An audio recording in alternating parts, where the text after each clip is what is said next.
Cinema വിശേഷങ്ങൾക്കും ഗോസിപ്പുകൾക്കും ദാസനും വിജയനും. ഈ channel ഇപ്പോൾ തന്നെ സബ്സ്ക്രൈബ് ചെയ്യുക. ഒരു മലയാളം ചിത്രത്തിന് ലഭിച്ച ഏറ്റവും മികച്ച തുടക്കമായിരുന്നു മമ്മൂട്ടിയുടെ ഗ്രേറ്റ് ഫാദറിന് ലഭിച്ചത്. ആദ്യ ദിനം 4,31,00,000 നേടി ചിത്രം മലയാളത്തിലെ എല്ലാ ഇനിഷ്യൽ കളക്ഷൻ റെക്കോർഡുകളും തകർത്തിരുന്നു. മമ്മൂട്ടിയുടെ കരിയറിൽ ഏറെ നാളുകൾക്ക് ശേഷം ലഭിച്ച വമ്പൻ ഹിറ്റായിരുന്നു ദി ഗ്രേറ്റ് ഫാദർ.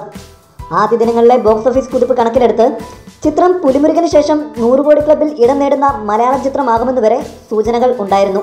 എന്നാൽ മത്സരിക്കാൻ ഒപ്പം ഒരുപാട് ചിത്രങ്ങൾ എത്തിയതും ബാഹുബലി ഉൾപ്പെടെയുള്ള ചിത്രങ്ങളുടെ റിലീസിങ്ങും ചിത്രത്തെ പിന്നോട്ടടിച്ചു. എങ്കിലും ബോക്സ് ഓഫീസിൽ ഭേദപ്പെട്ട രീതിയിൽ തന്നെയായിരുന്നു ഗ്രേറ്റ് ഫാദറിന്റെ മുന്നേറ്റം. ചിത്രം കുറച്ച് ദിവസങ്ങൾക്ക് മുമ്പ് മോഹൻലാലിന്റെ ഒപ്പത്തിന്റെ റെക്കോർഡ് തകർത്തിരുന്നു എന്ന് വാർത്തകൾ ഉണ്ടായിരുന്നു. പുലിമുരുകൻ, ദൃശ്യം, ഒപ്പം തുടങ്ങി ഏറ്റവും കൂടുതൽ കളക്ഷൻ നേടിയ 3 മലയാളം ചിത്രങ്ങൾ മോഹൻലാലിന്റെ പേരിലാണ്.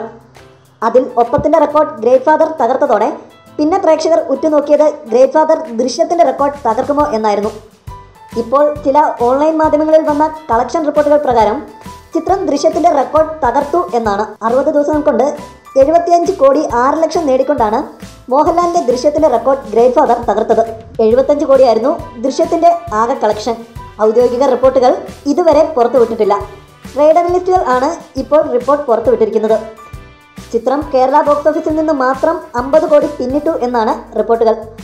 കൂടുതൽ സിനിമാ വിശേഷങ്ങൾക്കും ഗോസിപ്പുകൾക്കും ദാസനും വിജയനും. ഈ ചാനൽ ഇപ്പോൾ തന്നെ സബ്സ്ക്രൈബ് ചെയ്യുക. വീഡിയോ ഇഷ്ടപ്പെട്ടെങ്കിൽ like, share, comment. Thank you.